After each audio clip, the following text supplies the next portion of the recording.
Hi guys, welcome back to the Dig Deeper podcast. I'm Gabby. I'm Amaya. And I'm Addie. All right, today we will be talking about last night's message, which was, for me personally, it was really eye-opening to the different feelings that people face when they're in worship or outside in the real world, just their fears and anxieties about communicating with people about God. Mm-hmm. Yeah. I really like the part where Noah was talking about how God is not a demanding God, but if the Spirit puts something on your heart, then you do it. Because there's often times where God would demand me to do something, but then I'm like, oh, well, I don't really want to do that. But then on the inside, in my heart, saying no, you should do this. It's right. Do it out of obedience and out of just loving and serving the Lord. So. Yeah. Mm-hmm. Yeah, I thought something else that was really good was that we weren't ever supposed to live in the guilt or the shame that we kind of put ourselves in. Yeah. And I say we put ourselves in because sin kind of causes it. But whenever we live in that, we tend to often go into spirals and all kinds of different things that our mind wasn't made for. Mm-hmm. And so whenever we do live in that, we kind of just put ourselves in the position where we get into a mindset of, oh, I can't get out, or oh, I'm not strong enough for this. And the whole point is yeah, I'm not strong enough for this, but God is, Yeah. So I thought that was really good. Yeah. Yeah, it's also much safer if we put everything in his hands rather than, just taking things into our own matter and trying to do it by ourselves. Yeah. Mm-hmm. We think that, or me personally, I think that oh no, I need this, I don't need help mentality, when really I should just turn everything to God, because with anything and everything, God has a plan for you, and if you just listen to him, Yes. it will he will find he's he'll find a way, Mm-hmm. Yeah. There was a verse that he said last night. Yeah, last night. It was 1 Corinthians 1:27. I'm in NKJV, but it says, "But God has chosen the foolish things of the world to put to shame the wise, and God has chosen the weak things of the world to put to shame the things which are mighty." And I thought that was such a beautiful image. Yeah. I honestly, not a great reflection of myself, but I honestly can't remember the point that he was making with that. I remember it was under the first point, but anyway, I thought it was such a beautiful image of the inverted kingdom. Yeah. Of how God chooses people who everyone doesn't look at. Absolutely. And everyone doesn't they don't even Yeah, you would they you shake wouldn't them off. expect it. Yeah, exactly. Yeah. And it just shows, I think it shows how loving and how kind our God is. Yeah. To choose every single person, even the lowly. Yeah. Especially. Yes. Yeah. What I realize is I know I have this question a lot, is God listening to me? And how do I know he's speaking to me? Mm-hmm. How do you know it's his voice and not just my mind? Mm-hmm. I have listened to a message before, and it was strictly about how to know if it's, just what are you saying and what's in your mind rather than what's God speaking to you. Yeah. And I think it all comes down to there's the verse in the Bible where it's God's take my yoke and learn from me. And I think that if we learn God's character, that we will start picking up his traits, and that we won't follow the enemies, and we won't be strictly and solely and focused on the lies and things that he's putting into us. So I also think that it's also really important that if we do continue to read the word and stuff like that, it helps a lot. And the more we do that and the more we put our trust and focus on the Lord, we start picking up, the things of God and the will of God. So yeah. Yeah. There's also a verse that says something to the idea of my sheep know my voice. Oh, I think I know. Yeah. And it's like the way we can know his voice is by Mhm. praying. I feel like Yes. praying is such a It's like, basic but crucial step to our Mhm. walk in faith. yeah. Is like just talk to God. Yeah. And 'Cause- Grant preached a message once that was like, pray as you can. I think it was Grant. I think it was a pray as you can. I think so. And it was like, don't force your prayer, just let it be natural. And at first I would make excuses of like, oh, I can't pray, I'm about to go to bed, or like I can't, but then I heard that message and I was like, I'm going to pray as an honest person, Yeah. as completely like raw and vulnerable as I can be. Yeah. And like if you're not communicating with God and like spending time in his presence, like praying, fasting, you won't like get like closer to him. Like you won't be able to like dive deeper. You won't know his like you won't know if it's like him speaking to you or if it's just like your mind. Like that like prayer is such a beautiful thing that some people and even me sometimes I like just take advantage of it. And like you just want to ask for your wants, but really you should be like just communicating and talking to him and like just basking in his presence. Yeah. Yeah. I thought the point number 2 that he made was like embarrassment from believing a lie. Yes. Was really good because he took it back to the very beginning, the story of the Garden of Eden, where Eve had believed a lie, and she took a bite of the apple, and so did Adam, and immediately they felt shame. And I think that goes back to the point of like we weren't made to live in shame. Yeah. Because they obviously had never felt it before. If that was the immediate thing, and they're like, oh man, I gotta cover myself, and I gotta like fix it. They had obviously never been in the presence of like fear. Yeah. You know what I mean? And so I think us believing a lie is us believing that we need to live in fear. Yeah.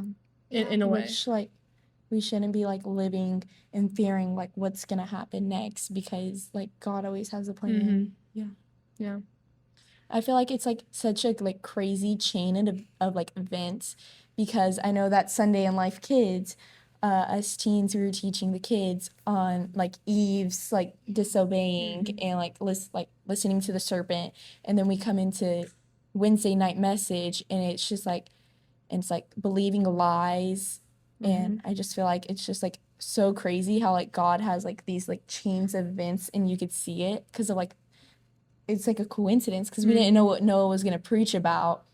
It's just like a beautiful thing. Yeah.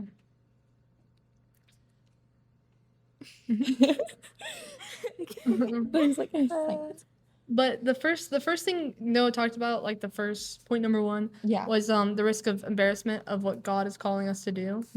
I feel so strongly about that. Yeah. Because it's just such an interesting thing, especially like being a teenager and like growing up in the world that we do. Yeah. Is there's so much embarrassment. He was nail on the head with that. There's so much like fear in our world. Like not fear like, oh, I'm scared, but fear like, what are they gonna think of me?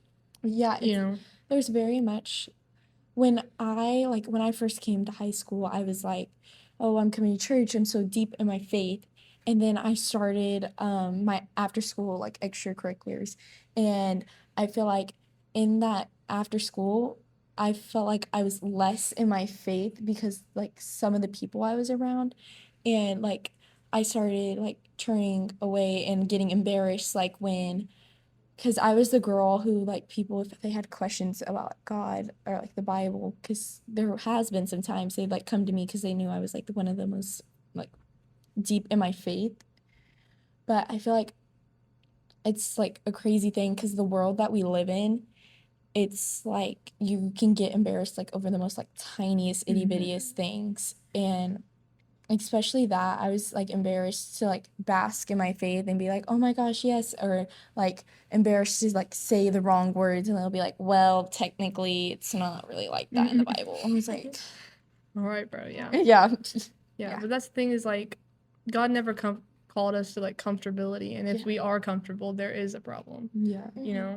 And so I think that's honestly been on my mind so much recently is, like, get uncomfortable because that's, like, the space where you're gonna grow, You know, my mom Yeah. always, like, when I was a kid, I played softball, and that was like my it was club. My club was like so hard, and she would always tell me like the way you make diamonds is by putting pressure on it. Like Yeah. you don't find diamonds in raw form like that. You have to like apply pressure, and out comes a diamond. And I don't know if that's like cringy or cliche or anything, but No, I I feel like it's such a, like a referencing like saying because like you have to put in time, you have to put in effort to get closer with God, and I guess that's like all the what was the thing again? You got to put pressure. That's like all the pressure, like the world, the like your friends, the people you're around. That's like your pressure, and like you gotta like and like getting closer with him and being in his presence is the diamond. Because Yeah. like at the end of it, it's like once you like get to know him and get to like be in his presence, it's like just like a relieving thing. Like yeah. you don't have to be like scared or worried anymore. Exactly. And like we're never gonna reach the full diamond stage here. Yeah. Like we are always being like renewed and Yeah, sanctified. But the thing is like we have to remember that the stage of uncomfortability is the stage of growth. And the only way you're gonna grow is if you're in that stage. I Yeah. also think of it as like it's also like just in a season too. Like Mm-hmm. if you are doing something and you don't feel comfortable doing it, knowing that it's just temporary and that can also change. Yeah. You know, as well and as you go along your walk with the Lord. So Yeah. Yeah. Yeah. I also think there are definitely like stages in life that are so called like easier. yeah. But I think it's not ever easier, it's just like a new challenge. Yeah. Right? Like it might be easier because you did go through that pressure and you did like get refined and get renewed and you're like through that. But it is definitely like still a new challenge, and you should never ever discredit the work that you put in and that God has let you grow. You should never discredit the growth that God has let you. Yeah. You're Grow. like you're Yeah. growing in every season. Mm-hmm. Like in like different ways. Yeah, Yeah. exactly. Let's see. What was another bullet point? The last was one. The last one was embarrassment of being human. Yeah, I feel like everybody feels this embarrassment feeling like maybe like you think you're not good enough or people are gonna remember this for like the rest of their lives and like every time they see you they're gonna think of the incident that you did like out of embarrassment, but really it's not like that. People will forgive and forget. Yeah. I also think like everyone messes up, and that's like It's 110% a part of life. And whenever you see someone mess up, always encourage them to like like grow and move on and edify them. But you should also not let them get stuck in that. Not that it's your burden not to let them get stuck in that, but it is like a calling. Like if you see your brother or sister stumble, you do have kind of an opportunity to help them. yeah. Yeah. And you never want to like be like judgmental or stuff like that because just like why? Because people if you're judging someone, someone's always judging you, you know? Yeah. Yeah, I think also though, like you're always gonna be like judged through life. Yeah. I mean, no matter Noah what. was talking about it like 2 hours ago that like people are always going to kind of be looking at you differently. Either it's gonna be in a good way or it's gonna be in a bad way. Like you're never gonna be everyone's cup of tea. Yeah. And you're never gonna be everyone's like type of person. Right. And that's perfectly fine. We're all made to be different because that's how a community is. But we just have to learn how to be in community and not like discontentment because of the differences. Yeah. So that's all I have to say. I feel like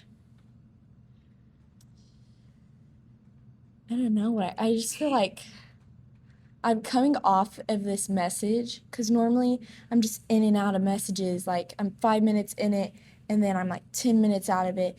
And like this message, like really like I don't want to say like spoke to me, but like washed over me. And like now I'm like deep into like I'm getting deeper into my faith, and I'm like putting in the effort to get closer with God, because like why wouldn't you want to be closer with God?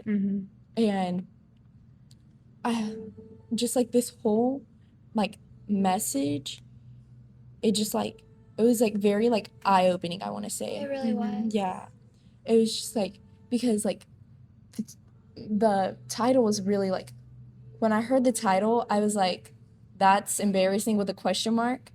I was like, what does he mean by that? Yeah. And then Yeah. he just started talking, and I was like, man, that like makes sense. Like I never knew that, because when I'm in worship, I'm just there, I'm in the Lord's presence, and I didn't know that some people like feel this like embarrassment, or like, what if I do this and but nobody else is doing that? I feel like I never really knew that people like felt that way, and it was like eye-opening to know that other people feel this way, and that it's like a natural thing for people to feel this way. Like embarrassment is a natural thing. Everybody feels it. Everybody, what's the word? It's like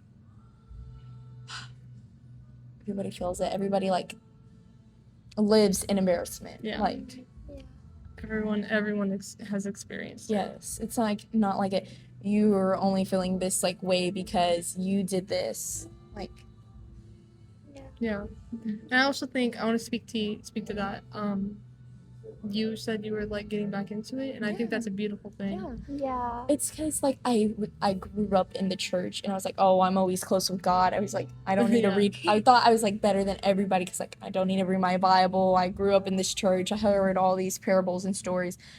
But like even like if you heard and like you can recite them by heart, like Miss Stephanie says, she's like, don't believe me, go read it for yourself. And it's such like a true thing, because you go read it for yourself, and it's just like all these new like eye-opening, I'm like saying that like eye-opening. No, because like you really, of course, like we always think like, oh, just because I go to church, like, oh, I've heard of that story, but Yeah. you can, that's the thing about messages that like you've heard from a while. Everybody has a different perspective, and everybody, for an example, every preacher, preaches differently. Yeah. But like, we can never get enough of God. Like he's just that worthy. He's good.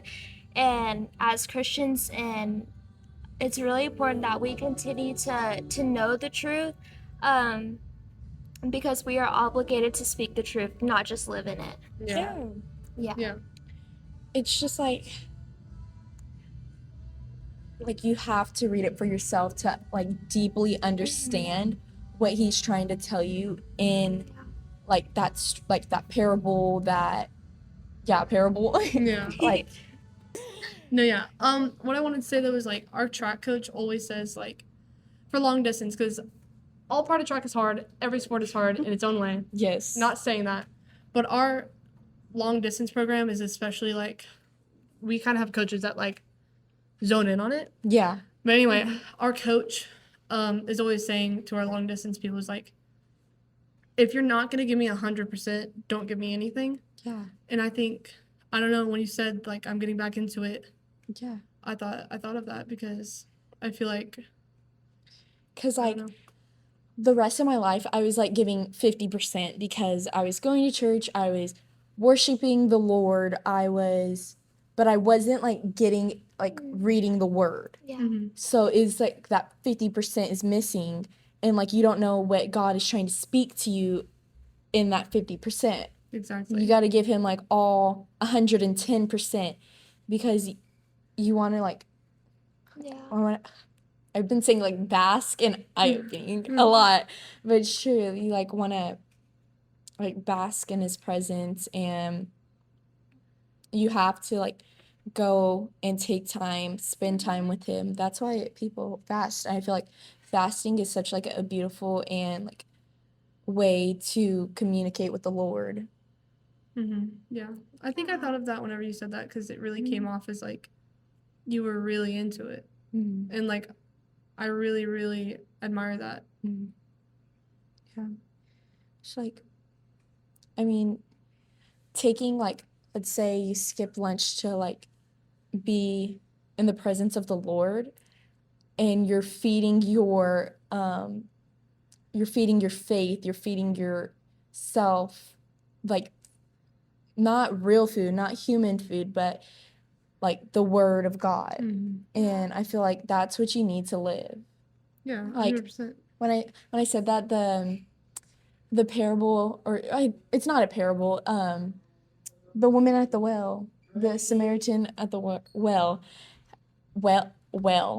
and how God was like, you could drink like internal water. Mm-hmm. And she's like, internal water, heck yeah, I want that. I don't want to come take these trips back to this well and have to. But what he really meant is like, he's the internal like thirst, and that like diving into his faith, you feel like, when I fast, I don't do it often. I should start doing it more often, but it's like I don't feel hungry because I'm in his presence, and like all these distractions, all these humanly functions like just like disappear because I'm in the presence of the Lord. And like I feel like just like I don't need these humanly things Yeah. that I feel like everybody else needs, because I'm in the presence of the Lord. And yeah, Exactly. Yeah. All right. all Well, right, that's thank it. you guys Thank so y'all for much. watching. That was Whatever you do, do it for the Lord and give it your all. So. that was this week's Dive Deeper podcast. Dig deeper. Dig deeper. Yay!